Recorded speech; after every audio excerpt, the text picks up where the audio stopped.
दोस्तों, 1 करोड़ बाघिन का दूसरा भाग आप लोगों ने देखा और अब ये घटनाक्रम इससे आगे मैं आपको बताने जा रहा हूँ। 9 अक्टूबर को ये बाघिन मोतीपुरा पहुंच गई।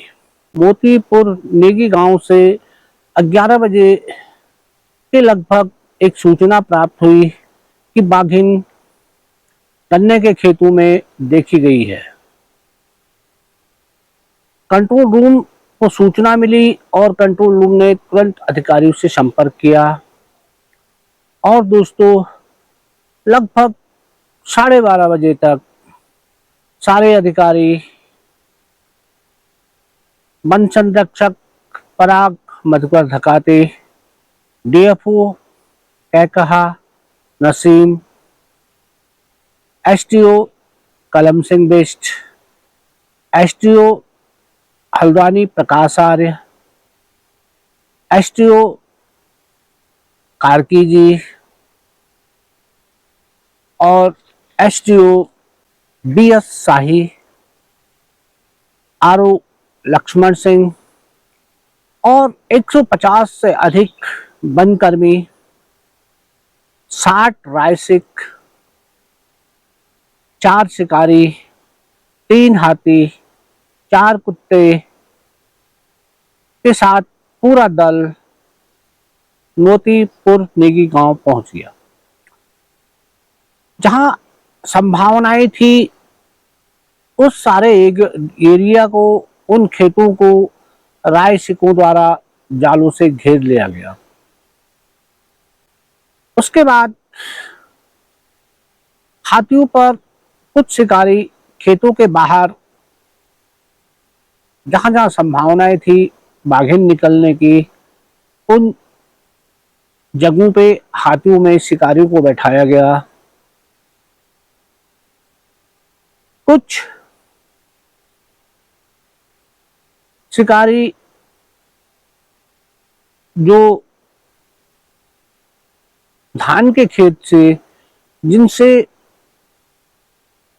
बाघिन भाग सकती थी उन पे बिठाया गया। कुछ फॉरेस्ट के लोग रायसिकों के साथ, राइफल के साथ उनके साथ हो लिए। लगभग 3:30 बजे ये हाका शुरू हुआ। धीरे धीरे, क्योंकि जो इस समय सर्च एरिया था वो बहुत बड़ा था और इसको चारों ओर से जालों से घेर दिया गया था।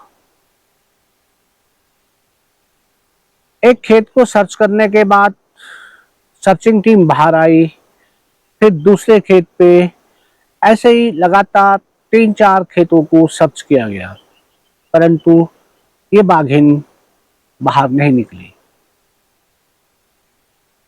शाम के लगभग 7 बजने वाले थे, अब अंधेरा होने वाला था, फिर भी सारे दल अंतिम दिन की लाइट तक सबने काम किया, परंतु अब अंधेरा घिर चुका था और बाघिन का कोई पता नहीं था। 7 घंटे तक चले इस ऑपरेशन का नतीजा भी फिर वही हुआ जो पहले से था। न बाघिन दिखी और न बाघिन गन्ने के खेत से बाहर निकली। शायद ये बाघिन अब शिकारी और जो हाका करने वाले हैं उनकी रणनीति को समझ चुकी है।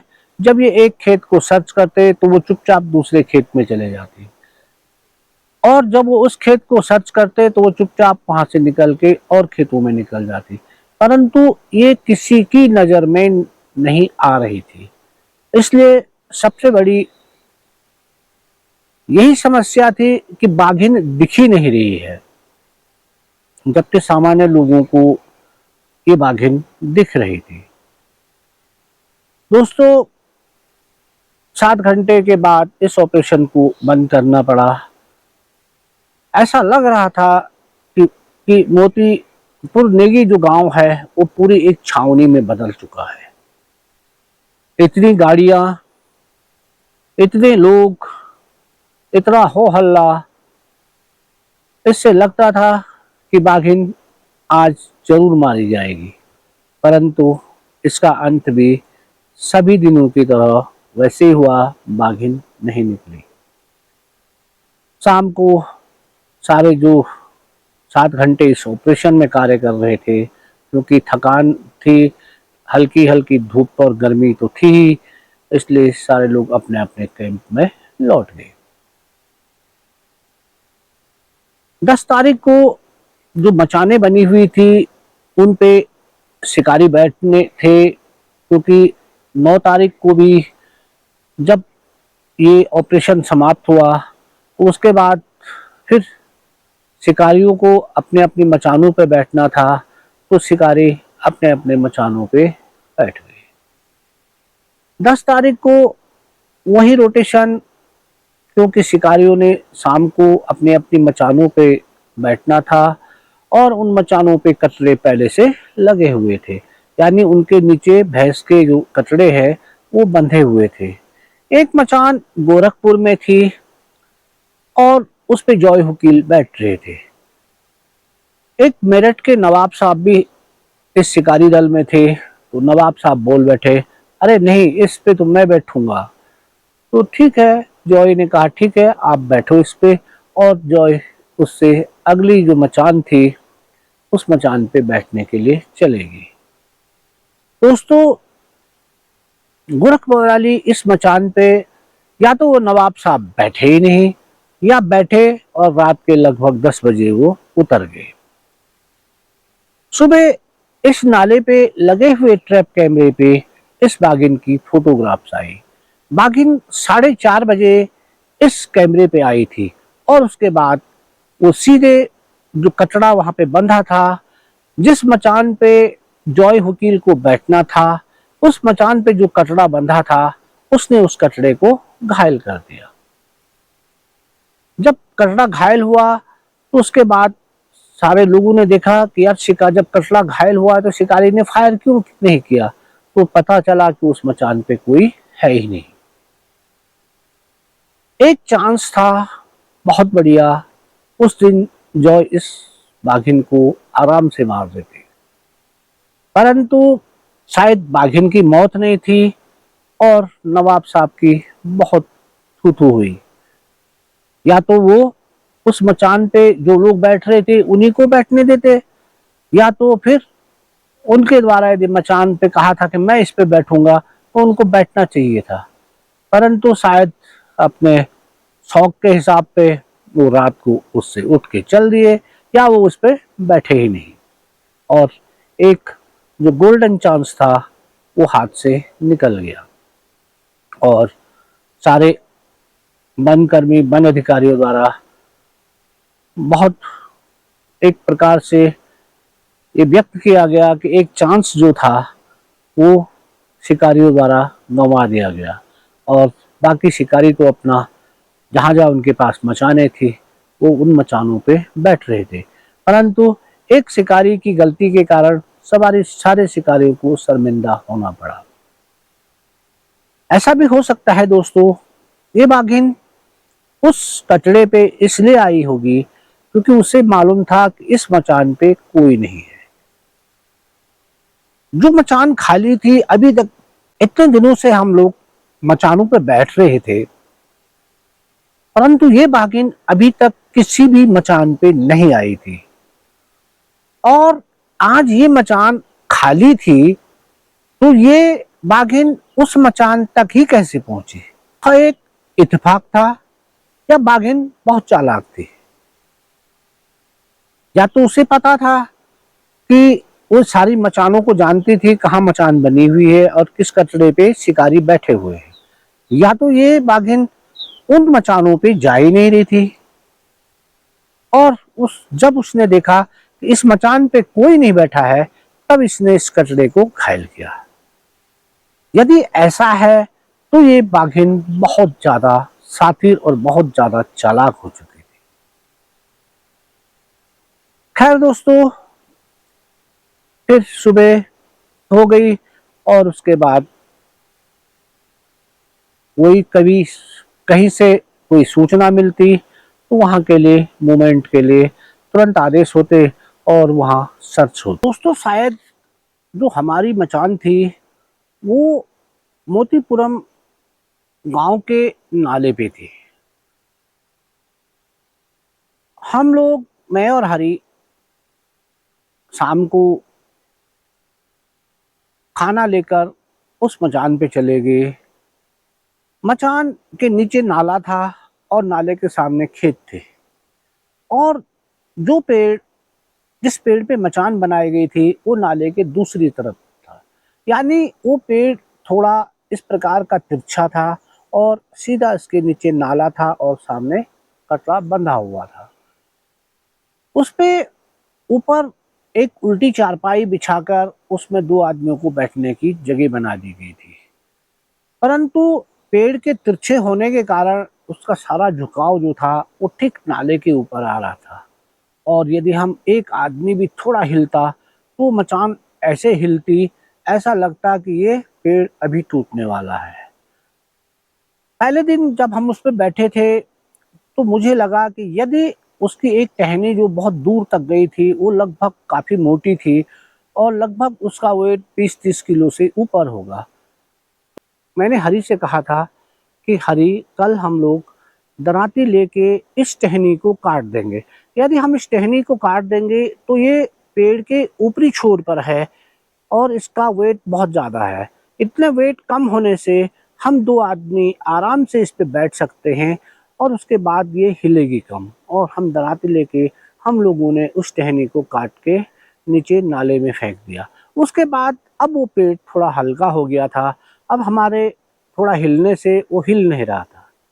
दोस्तों जब हम लोग उस पे बैठ जाते तो हरी की नज़र उस कचड़े पे होती कि कहीं से बाघिन आएगी तो उसको दिखाई देगी। हमारे अगल बगल गन्ने के खेत दूर थे, बल्कि धान के खेत थे, इसलिए यदि रात को कोई भी मूवमेंट होता तो उस धान के खेत में हल्की सी लाइट पे दिखाई देता, और मेरी नज़र पूरी रात उस पेड़ के जड़ से लेकर ऊपर की ओर होती।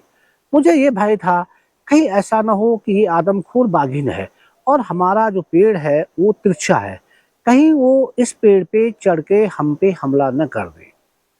इसलिए अधिकतर ध्यान मेरा पेड़ की जड़ की ओर होता और हरी उस कचरे को देखे रहते। रात कब गुजर जाती हमें पता ही नहीं चलता। दोस्तों दूसरे दिन हम लोग अपने मचान से वापस अपने कैंप की ओर चले गए।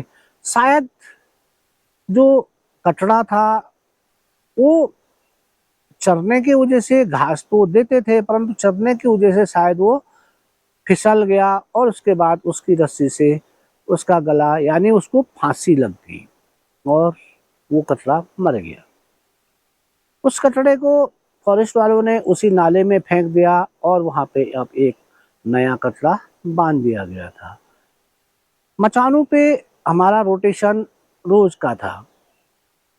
दोस्तों जॉय वकील वाली मचान पे एक रात जॉय वकील बैठे हुए थे और उनके साथ लाइट वाला भैंस का कचरा उनके सामने बैठा।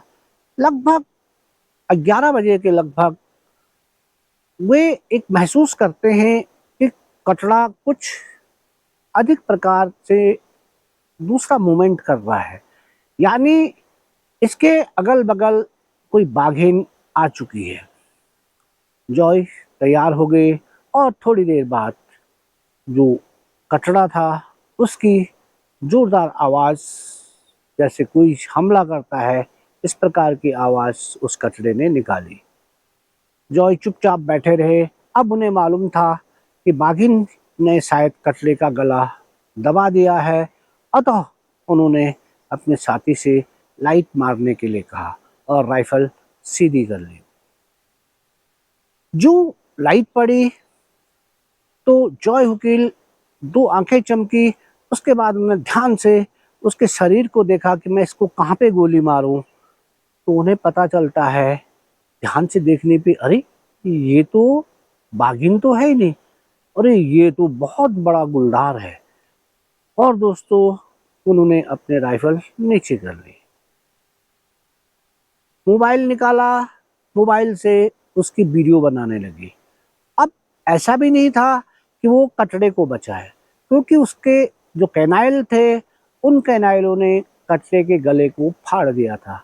अक्सर मचान पे ऐसा ही होता है, जब तक उसके दांत किसी जानवर पे न, जब तक वो पूरे दांत चुबा न ले और जब वो श्वास नली को ब्रेक करने की कोशिश करता है, तभी अधिकतर शिकारी लाइट बालते हैं। उस समय वो अपना सारा ध्यान उसकी खत्म होती सांसों पे लगाता है, और उसकी जो मूछें होती है, वे मूछें उस जानवर के शरीर को टच करते हुए एक सेंसर का काम करती है, और वो बताती है बुलडार या टाइगर को कि अब इसकी श्वास बंद हो गई है, ये मर चुका है। ये सेंसर जो बड़ी बड़ी मूछें हमें दिखाई देती है, लेपर्ड की हुई या टाइगर की हुई, ये एक सेंसर है, और वो सेंसर ही उस बाघिन को, उस गुलदार को ये बताते हैं कि जानवर की जो श्वास नली या उसकी जो श्वास है या उसकी जो दिल की धड़कन चल रही है, वो बंद हो चुकी है, अतः वो मर चुका है। और तभी गुलदार या टाइगर उसको छोड़ देता है। और इस बीच यदि हम उस पे तेज लाइट मार दें या लाइट मार के उस पे फायर करते हैं, तो वो बिल्कुल नहीं हिलता, बल्कि उसका सारा ध्यान उसी ओर लगा रहता है जिसका वो शिकार कर रहा है। और उस समय मचान वाले हमेशा सक्सेस गोली मारते हैं, और वो जो लेपर्ड आदमखोर है या जो टाइग्रेस आदमखोर है, जो टाइगर आदमखोर है, वो मारा जाता है। फिर उस लेपर्ड को देखने के बाद उन्होंने इसकी वीडियोस बनाई, और सुबह कहीं ऐसा ना हो कि फॉरेस्ट वाले कहें कि साहब टाइग्रेस आई थी और शिकारियों ने उसे नहीं मार पाए, इसलिए उन्होंने उसकी फोटोग्राफ्स डीएफओ को उसी समय भेज दी। दोस्तों, उसके बाद सुबह हुई और फॉरेस्ट वालों ने उस कचड़े को कहीं दफना दिया। एक चांस था, परंतु वो बाघिन की जगह में लेपर्ड वहां पहुंच गया, और हमारे पास केवल बाघिन मारने का परमिट था। इस प्रकार के अनेक छोटे छोटे घटनाक्रम जो थे वो लगातार हो रहे थे, परंतु जो मेन सातिर बाघिन थी वो कभी दिख नहीं रही थी। दोस्तों, मोतीपुर नाले में 11 या 12 तारीख को एक तेंदुए और इस बाघिन की फोटो ट्रैप कैमरों पे कैद हुई। जब उन कैमरों की स्थिति देखी गई तो पता चला कि ये बाघिन और ये तेंदुआ एक ही क्षेत्र में ट्रैप कैमरों पे कैप्चर हुए हैं। ये बड़ी सोचने की बात थी, क्योंकि अक्सर जहां बाघिन या टाइगर होता है वहां तेंदुआ नहीं दिखाई देता है। इससे लग रहा था क्या ये बाघिन इससे पहले भी इन क्षेत्रों में जब घूमी होगी तो तेंदुओं ने इसको देखा होगा, और नए पर्यावरण या वातावरण बदलाव के कारण या ग्लोबल वार्मिंग के कारण कहीं ऐसा तो नहीं कि ये एक दूसरे को समझ चुके हैं, और इसीलिए इनकी फोटोज एक ही क्षेत्र से निकली है। ये वाली ये वाला जो तथ्य था वो वन अधिकारियों तथा शिकारियों को बहुत चौंकाने वाला था, क्योंकि अक्सर ऐसा होता है जिस क्षेत्र में कोई टाइगर होता है उस क्षेत्र में अक्सर गुलदार या लेपर्ड नहीं दिखाई देते हैं। तो ये भी एक नए आने वाले भविष्य के लिए, एक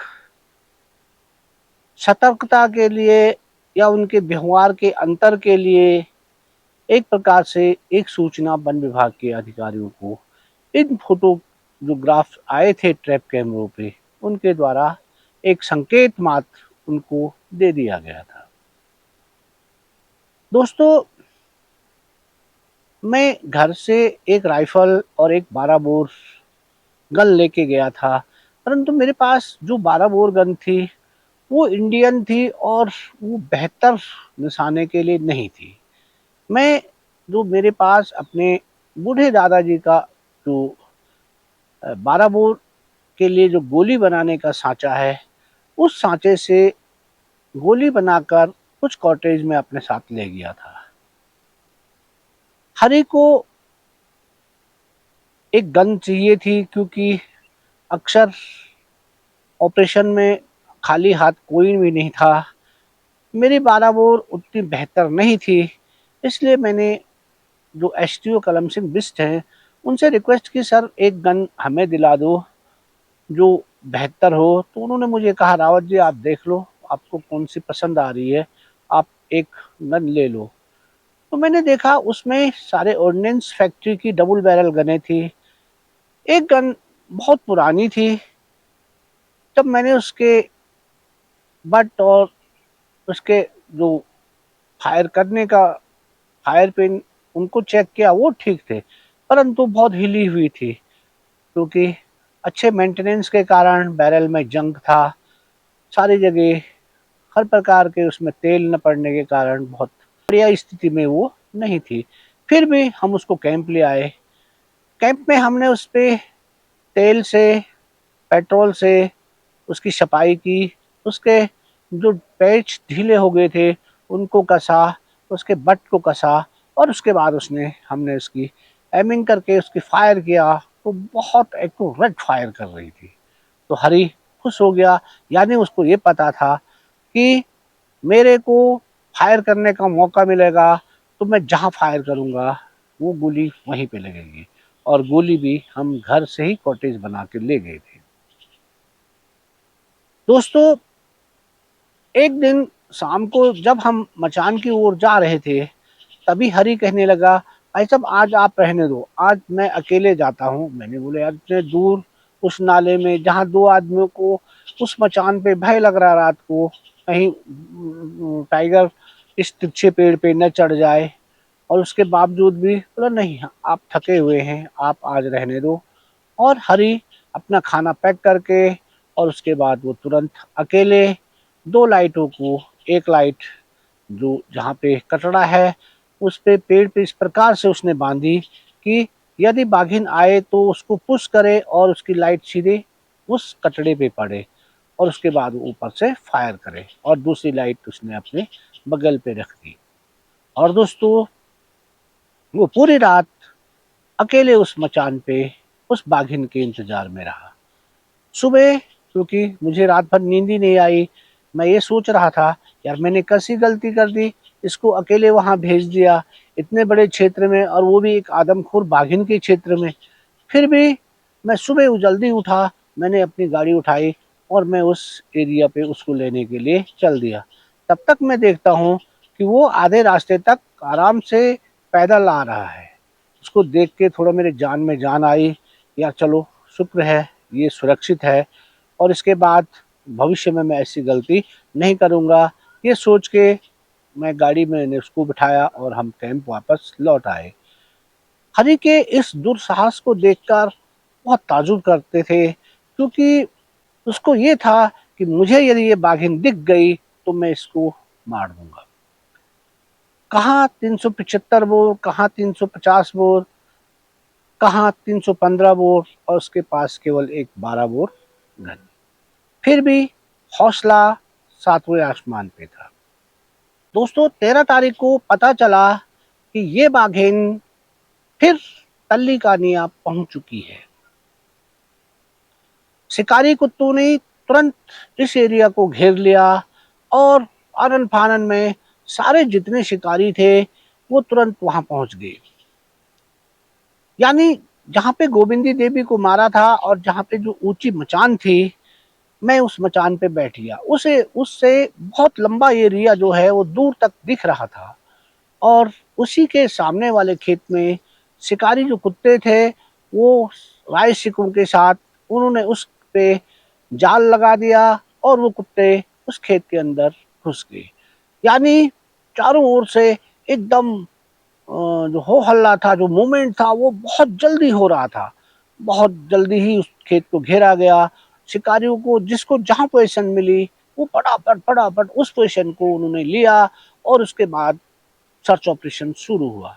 शिकारी कुत्ते जिस एरिया पे भौंक रहे थे, वहां संभवतः बाघिन थी। इसलिए एक टीम धीरे धीरे जहां वो कुत्ते चल रहे थे भौंकते हुए, उस ओर बढ़ने लगी। और बाकी ये था कि ये बाघिन यदि बाहर निकलेगी तो इसको कहाँ और किस प्रकार से घेरा जा सकता है। ये सारे शिकारी आपस में रणनीति बनाकर फटाफट अपने पोजीशन ले रहे थे। यानी ये बाघिन तीसरी दफे तल्ली कहानी अब पहुंच चुकी थी। दोस्तों, ऑपरेशन शुरू ही था, क्योंकि कुत्तों के भौंकने से फटाफट जितनी जल्दी हो सके सारे अपनी पोजीशन ले रहे थे। कुत्ते आगे बढ़े और उसके साथ कुछ शिकारी, कुछ फॉरेस्ट वाले और कुछ रायसिक आगे बढ़ते गए। उन्होंने देखा कि एक गन्ने के खेत में उसी समय बाघिन उठी है वहां से और निकली है, क्योंकि जो पत्ते उसके द्वारा दबे हुए थे, वो पत्ते उस समय धीरे धीरे ऊपर की ओर उठ रहे थे। वहां पे एक जगह बनी हुई थी, यहाँ पे शायद किसी पक्षी के पंख भी थे, जो शायद उस बाघिन के द्वारा उसका शिकार किया गया था। और कुत्ते बहुत तेजी से आगे बढ़े, परंतु बाघिन वहां से निकल चुकी थी। यानी कुछ सेकंडों का फर्क था कि बाघिन शिकारियों के चुंगल में आने से बच गई। परंतु वो बाहर कहां से निकली, ये किसी को पता नहीं चला। ये सर्च ऑपरेशन लगातार 3 घंटे तक चलता रहा। यानी अंधेरे होने तक ये ऑपरेशन पूरा चलता रहा, परंतु बाघिन केवल हमसे 3 सेकंड की दूरी पे ही गुम होगी। मैं उस मचान से इस वाले पूरे पोर्शन को सर्च करना मेरे को था, क्योंकि यदि वो वहां से धान के खेत की तरफ निकलेगी, मेरे पास 200-250 मीटर तक मैं उसको देख सकता था। परंतु बाघिन हमारी साइड नहीं निकले, बल्कि उसकी पली साइड को जो एक नाला था, बंद नाला, शायद जब कुत्ते उसकी ओर बढ़ते हुए उसने देखा कि इन कुत्तों ने मेरी गंध ले ली है और ये कुत्ते लगातार आगे बढ़ रहे हैं, तो बाघिन वहां से उठी और वो फट से उस नाले में चल दी। और उस नाले में वो बहुत तेजी से किस साइड को निकली किसी को पता नहीं चला। और उसके बाद वही शाम हुई तो सब लोग फिर उन खेतों से बाहर निकले, तो पता चला कि बाघिन आज भी हम सबको गच्चा दे गई है। दोस्तों, बाघिन वास्तव में बहुत होशियार और बहुत चालाक हो चुकी थी। अब जो हैली उस समय मंगाए गए थे इसको सर्च करने के लिए, हैली वापस दिल्ली भेज दिए गए। और आप ये सोच रहे होंगे कि जो घटनाक्रम है, इस घटनाक्रम का नाम 1 करोड़ की बाघिन क्यों रखा गया होगा। दोस्तों, मैं आपको बता दूं, 13 तारीख तक इस बाघिन पे लगभग 70 लाख रुपए खर्च हो चुके थे इसके सर्च ऑपरेशन पे। और पूरे जो जितने रायसिक लगे हैं, कि गाड़ियों के तेल से लेकर, रायसिकों के खाने से लेकर, हेली के किराए से लेकर, ड्रोन के किराए से लेकर, और अभी तक लगभग 70 लाख रुपए इस पे खर्च हो चुके थे। और परंतु अभी तक बाघिन कब्जे में नहीं आई थी। दोस्तों, 14 तारीख को बेड़ा झाल की जेबूसा अपने खेत के बगल पे काम कर रही थी। तभी अचानक उसने देखा कि एक बाघिन बहुत तेजी से उसकी ओर बढ़ रही है। परंतु घर वाले और लोग जो नजदीक थे, जो बाघिन उस पे झपटी तब तक उन्होंने जोर से आवाज कर दी। जोबेदा पहले ही उसको देख चुकी थी, इसलिए उसने जोर से आवाज की और बाघिन की हल्की से नाखून उस पे लगे और जो जेबूसा थी वो बेहोश हो गई। तुरंत उसको चिकित्सालय लाया गया, परंतु वो इतनी ज्यादा घायल नहीं थी और उसके बाद उसको वापस घर भेज दिया गया। फिर बाघिन दिखने से और एक महिला को घायल होने से पूरा जो पूरा क्षेत्र था वो वन विभाग की कार्रवाई के कारण बहुत गुस्से में था। इतना लंबा समय हो गया परंतु अभी तक बाघिन मारी नहीं गई थी। इसलिए बेड़ाझाल में 15 तारीख को फिर महिलाओं ने हाथ में दराती लेकर वन वन कर्मियों को घेर लिया और उन्हें मारने के लिए दौड़ी। वन विभाग कर्मचारी भागे और महिलाएं पीछे से दराती लेके उनको मारने के लिए दौड़ी। यानी एक जन आक्रोश के रूप में ये और बढ़ रहा था और बाघिन किसी के पल्ले नहीं पड़ रही थी। ट्रैप कैमरों में भी जहां कभी कभी वो आती तो उसके बाद ये पता नहीं चलता कि बाघिन अब कहाँ है। मैं इस घटनाक्रम को जितना छोटा कर रहा हूँ ये उतनी बड़ी होती जा रही है। अब मेरे को लगता है कि ये तीसरा भाग इसका अंतिम भाग नहीं होगा, क्योंकि बहुत सारे लोग लिख रहे हैं कि स्टोरी जो है वो छोटी छोटी हो तो देखने में क्योंकि समय कम लगता है। मेरे को लगता है कि इसका अंतिम भाग बहुत जल्दी यानी संडे तक फिर आ जाएगा। तब तक है वो चैनल को सब्सक्राइब करें, लाइक करें, शेयर करें और मिलते हैं इसके अंतिम भाग में इन रोमांचक घटनाओं के साथ।